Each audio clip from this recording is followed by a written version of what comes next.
Welcome back my YouTube channel. आज के इस वीडियो में लेकर आए हैं जनरल नॉलेज के टॉप 30 क्वेश्चन जो आपकी आगामी सभी परीक्षाओं के लिए हेल्पफुल होने वाले हैं।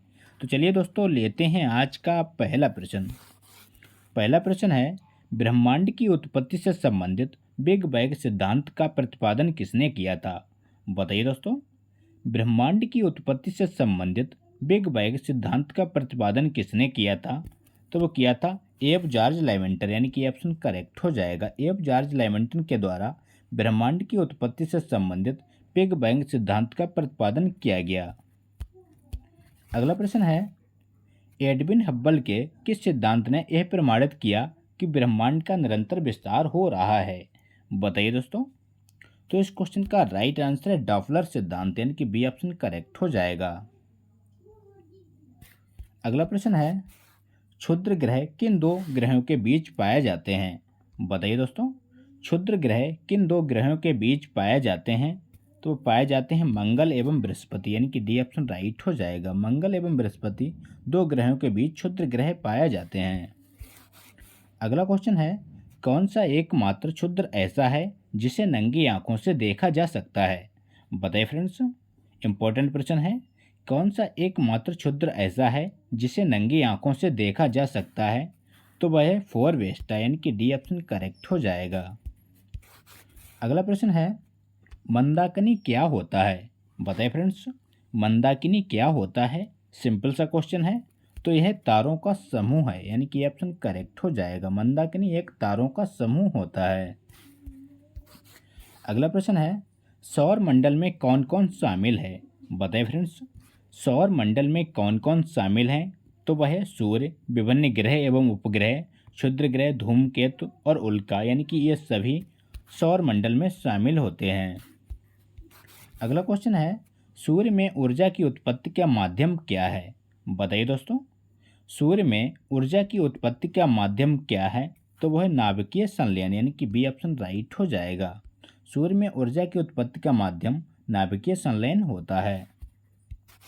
अगला क्वेश्चन है, सूर्य की आयु लगभग कितने वर्ष है? बताइए दोस्तों, सूर्य की आयु लगभग कितने वर्ष है? तो वह लगभग 5 बिलियन वर्ष, यानी कि ऑप्शन राइट हो जाएगा। सूर्य की आयु लगभग 5 बिलियन वर्ष है। अगला क्वेश्चन है, सूर्य के प्रकाश को पृथ्वी तक पहुंचने में कितना समय लगता है?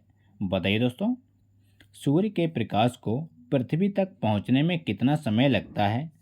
तब लगता है 8 मिनट 16 सेकेंड, यानी कि सी ऑप्शन राइट हो जाएगा।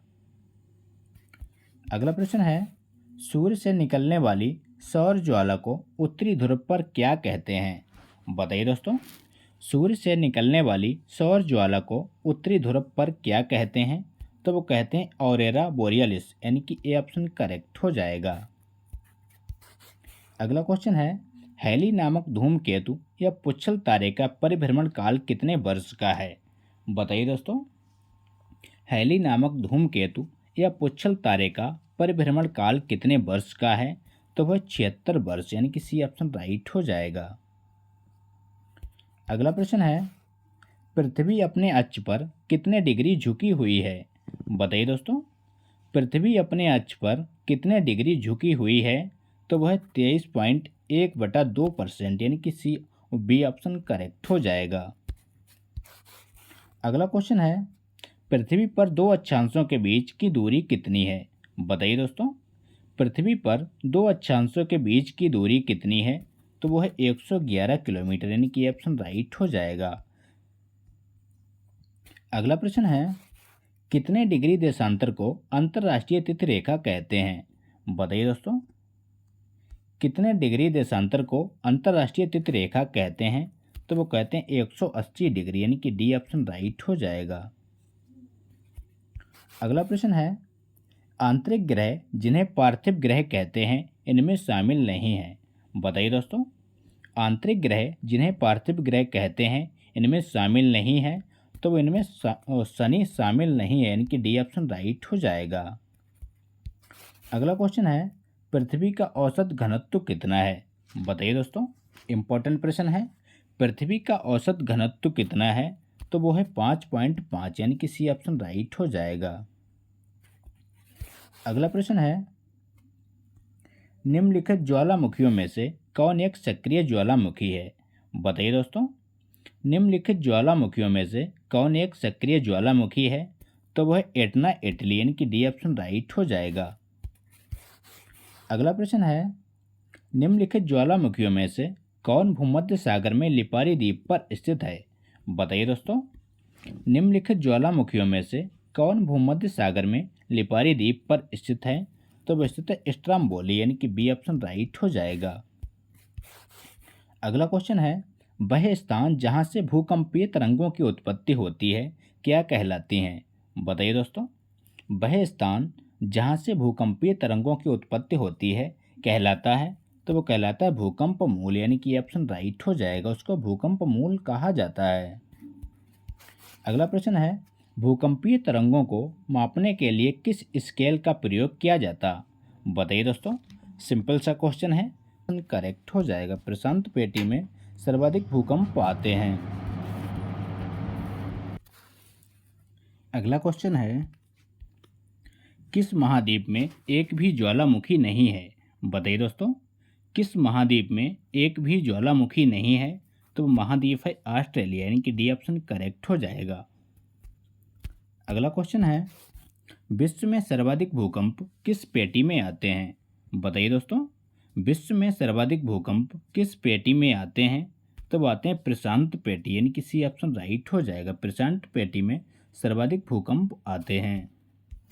अगला प्रश्न है, नीदरलैंड में समुद्र तल से नीचे स्थित भूमि क्षेत्र को किस नाम से जाना जाता है? बताइए दोस्तों, नीदरलैंड में समुद्र तल से नीचे स्थित भूमि क्षेत्र को किस नाम से जाना जाता है? तो वो जानते हैं पोल्डर के नाम से, यानी कि सी ऑप्शन राइट हो जाएगा। क्या हो जाएगा? पोल्डर इसका सही जवाब हो जाएगा। अगला क्वेश्चन है, भूमध्य रेखा से 5 डिग्री उत्तर एवं 5 डिग्री दक्षिण में स्थित दाब पेटी क्षेत्र को क्या कहा जाता है? बताइए फ्रेंड्स, तो उसको कहते हैं डोलड्रम क्षेत्र, यानी कि बी ऑप्शन करेक्ट हो जाएगा, उसको डोलड्रम क्षेत्र के नाम से जाना जाता है। अगला प्रश्न है, उपोषण उच्च दाब पेटी को अन्य किस प्रचलित नाम से जाना जाता है?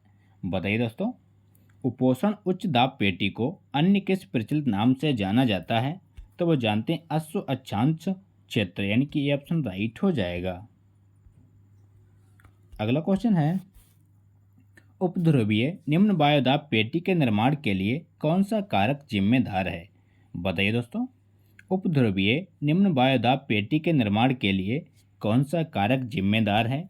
तो वह घूर्णन गति, यानी कि ऑप्शन राइट हो जाएगा। अगला प्रश्न है,